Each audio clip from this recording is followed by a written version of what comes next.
Hi friends, God bless you. మనమందరం కలిసి ప్రార్థించుకుందాం. ప్రార్థన. మహాపరిశుద్ధుడ, మహిమగల రాజ్య, నీ పరిశుద్ధ నామానికి వెలలేని స్తుతులు, స్తోత్రాలు ప్రభా. మమ్మల్ని ఎంతగానో కాచి కాపాడి ఇంతవరకు సజీవుల లెక్కలో నిలిపిన విధానాన్ని బట్టి నీకు వందనాలు. ఈ యొక్క ఉదయకాల దీవెనలతో మమ్మల్ని అభిషేకింపచేయండి ప్రభా. సంవత్సరములు యెహోవా ఇచ్చు దయా కిరీటమని మీరు సెలవిచ్చి ఉన్నారు.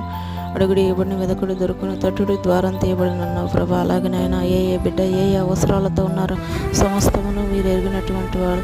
ఈ యొక్క బిడ్డలను, ఈ వీడియో చూస్తున్న ప్రతి ఒక్క బిడ్డలను మీరు ముట్టి ఆ యొక్క అవసరాల నుండి విడుదలను దయచేయండి ప్రభా. అయ్యా మీరు ముట్టండి ప్రభా. ఆ యొక్క బిడ్డలకు తోడు నీడగా ఉండి ఇరుకుల విషయాలతనిస్తానన్న సమస్తం ఎరిగినటువంటి శుద్ధ హస్తాలతో బిడ్డలను ముట్టి ఈ క్షణం సమృద్ధివంతంగా ఆశీర్వదించమని, ఈ యొక్క ఉదయకాల దీవెనలతో నింపమని నజరేయుడైన యేసు నామమున అడుగుచున్నాం తండ్రి. Amen, amen. God bless you.